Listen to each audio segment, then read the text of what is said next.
Look, Aliyah. Look at mommy come.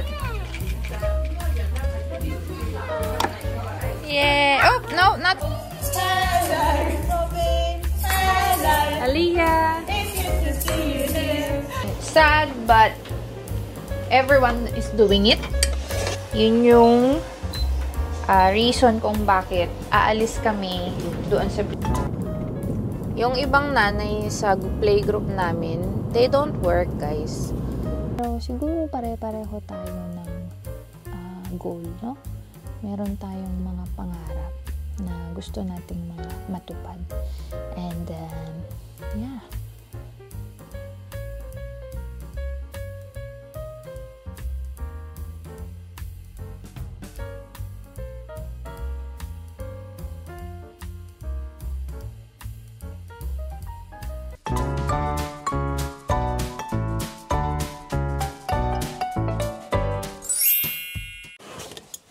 Hello everybody! Another day, another vlog. So, we're going back to our what we call keeping in touch day for my maternity leave. Ayan, it is my last day today na mag keep in touch day ba. So it's 8:15 in the morning. And our work time is 9 o'clock. So, after today, I'm officially back in September. So, 10th of September, 2025. So, naka-maternity leave ako, guys, ng 1 year. And then, another 1 month of annual leave. O, diba? Bonggang-bongga talaga ang benefit pagka ikaw ay nagwo-work sa government or even mainly sa National Health Service ng UK. Meaning sa mga hospital, government hospital dito sa UK. So guys, I maximize the benefit. Kung baga talagang tinodo ko na ang pagkuha ng benefit as a new mom. Diba? Hindi naman sa pag-aano, pero you know, sa ibang lugar, let's say dyan sa Philippines, I think 3 months lang ata yung yung maternity leave dyan, no? Kung ikaw ay working mom, you only get 3 months, tama ba? Pero iba-iba naman tayo, guys, ng situation. Dito kasi sa UK, dito hindi uso yung iiwan mo sa nanay mo, yung anak mo, para siya ang mag-alaga ng baby mo.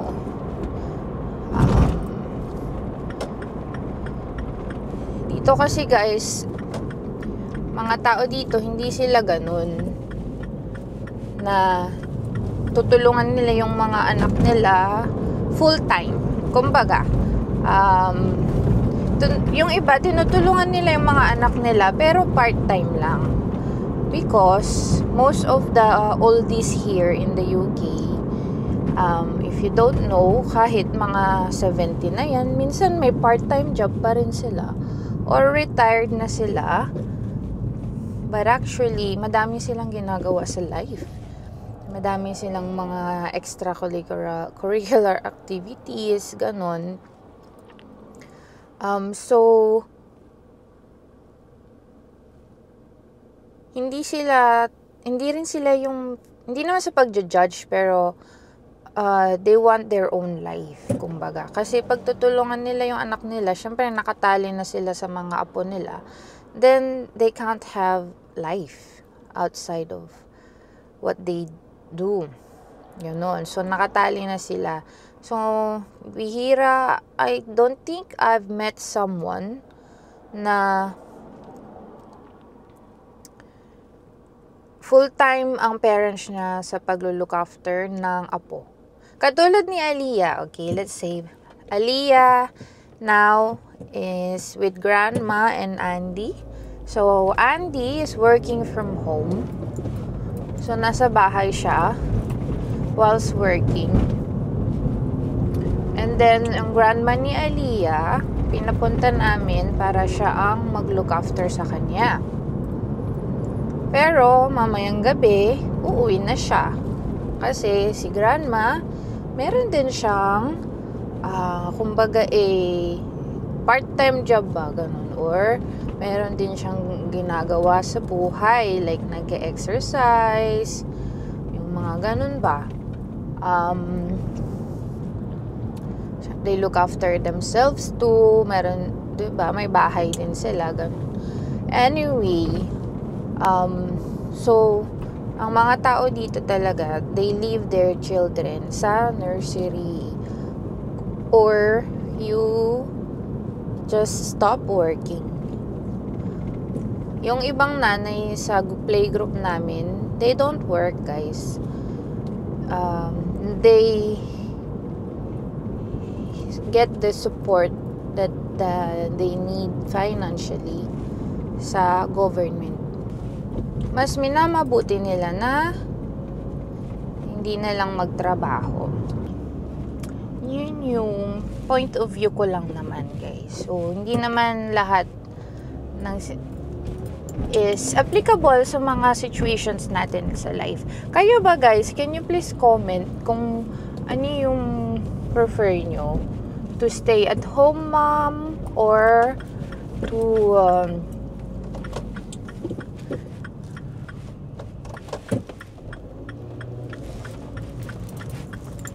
be a working mom? Ako kasi I feel like mas bet ko ang working mom. Pero kung ang family ko naman ay talaga namang kayang-kayang hindi na ako magtrabaho, kumbaga kung milyonaryo kami, sana, wish ko lang, ay hindi na kailangang magtrabaho, diba? Magpo-full-time mom ako, syempre. Maganda yun sa anak natin. Pero once, kunyari yung anak ko is going to school, work na ako kasi at least I still have the purpose na mag-work, diba? Mayroon akong dahilan para bumangon everyday, hindi lang yung family ko. So, may purpose ba ako everyday?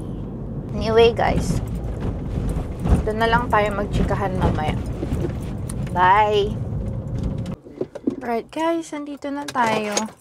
And we have 5 minutes to go sa ating Hopper Shuttle Bus na free. So, free ang ating car parking. Anyway, let's go kasi ayoko ma-late. Bye!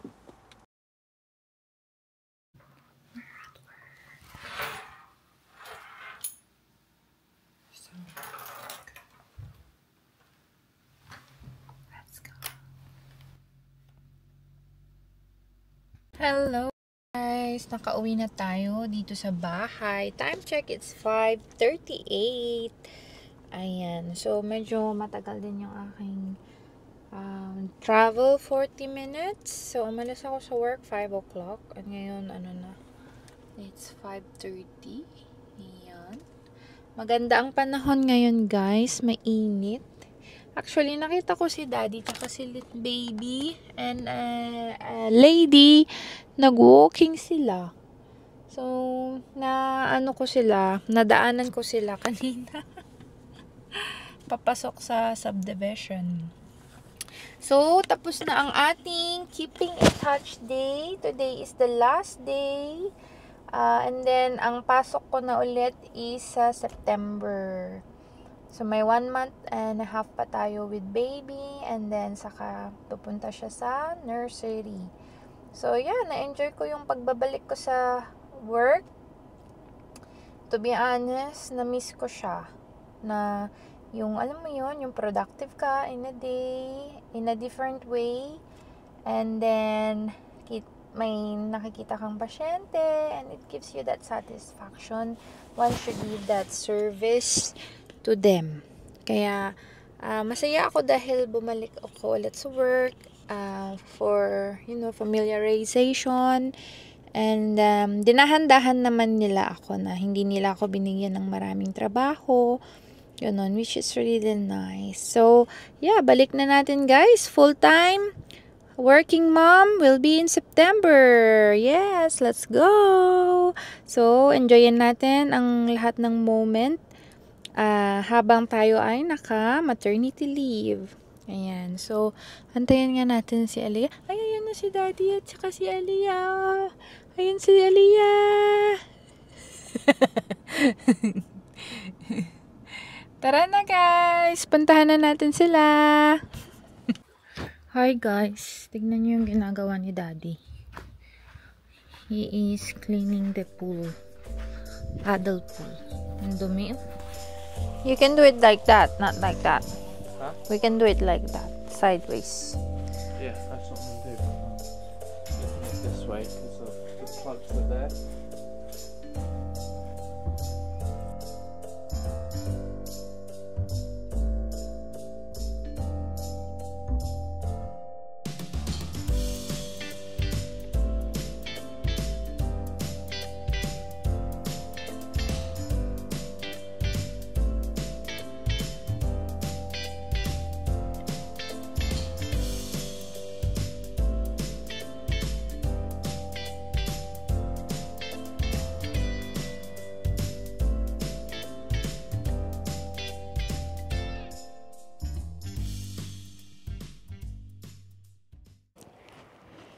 Hello guys! We are cleaning Aliyah's toy. Pool paddle pool. Ready for tomorrow and the weekend. Isn't it, Aliyah? Say hi guys! Hi guys! Guys, tignan niyo yung apple sa aming neighbor. Look. Look, look, look. Let's show the apple. Apples, Oh, yum. That's the apple of our neighbor. Apple tree. Ang dami niyang bunga, guys. Kita nyo. So, technically, sa amin yan kasi nasa property namin. Ayan. Just there on the side. So, I got like the 10 pieces. She's been itching to go home. She said she's very tired. Let's eat dinner. She's going to go out. No, you first, no. You first. Yeah, I can manage. Joke. Gravy. Banger and mash. Here you go. Gravy.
Hello, continuation of our vlog.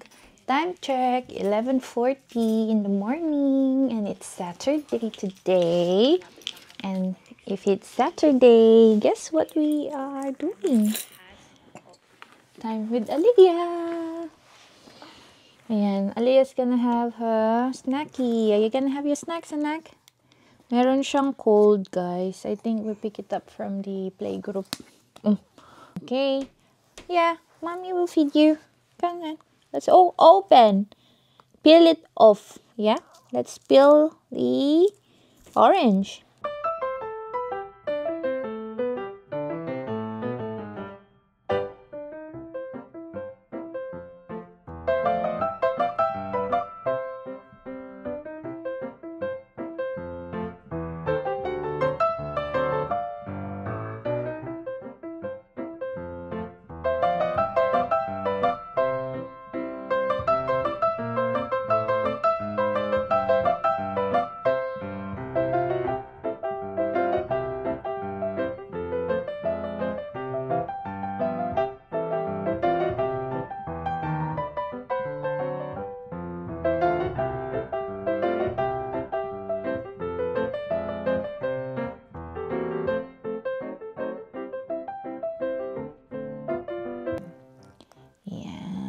Mauubos niya tong isang buong orange na to.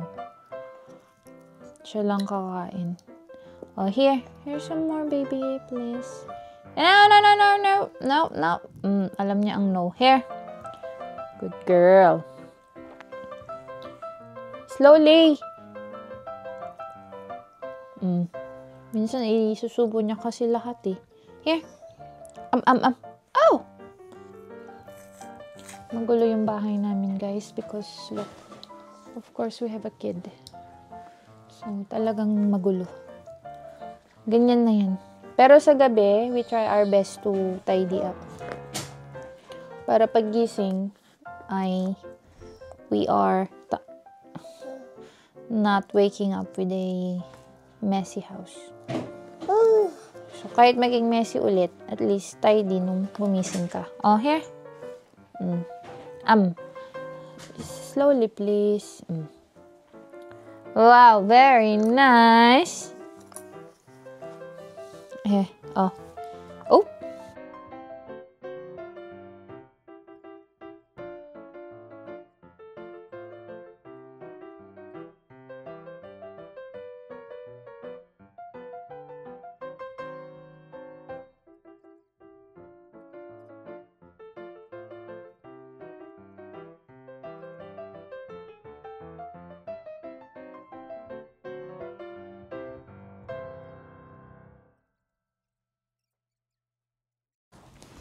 Hi guys, let's go. Magsampay tayo ng mga nilabhan natin. Ganito talaga pag dito sa abroad, ikaw lahat gagawa. Pero wala tayong magagawa kundi magpatuloy sa buhay, laban lang, 'di ba? Sabi nga nila, talagang gawin mo yung best mo.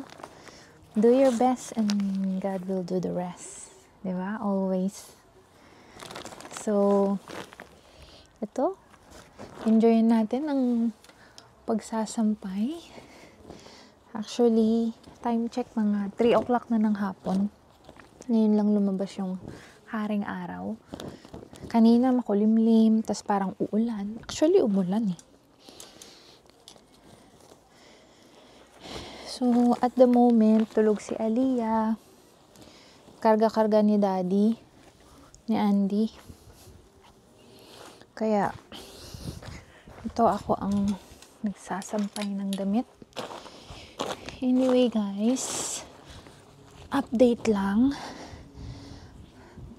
Next month is whole month of August. Ako ay naka-annual leave. So, basically, I'm officially back sa work 1st of August. Pero naka-annual leave ako buong buwan ng August until the 10th.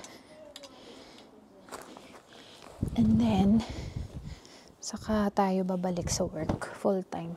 So, birthday ni Aliyah in 2 weeks time. Ang bilis ng panahon, guys, no? 1 year na yung anak ko. Parang kailan lang nung nanganak anak ako. Ang bilis ng panahon. Madaming challenges. Thankful din ako kasi nakauwi kami ng Pilipinas habang ako ay naka-maternity leave. So, thankful ako dahil we managed to go na upo muna tayo dito. Magkwentuhan tayo. Nag-iiba yung priorities mo sa buhay. Nag-iiba din yung mga goals mo sa life. Tapos, ako recently nagkaroon ako ng idea na magkaroon ng extra income sana, na hindi lang yung work ko na 9 to 5, Monday to Friday, as a clinical physiologist sa hospital. And lahat tayo ay nagtatrabaho mostly, and syempre iba-iba din tayo ng estado sa buhay and sitwasyon. So hindi tayo pare-pareho, no, ng outgoings, ng income, pero siguro pare-pareho tayo ng goal, no? Meron tayong mga pangarap na gusto nating mga matupad. And yeah,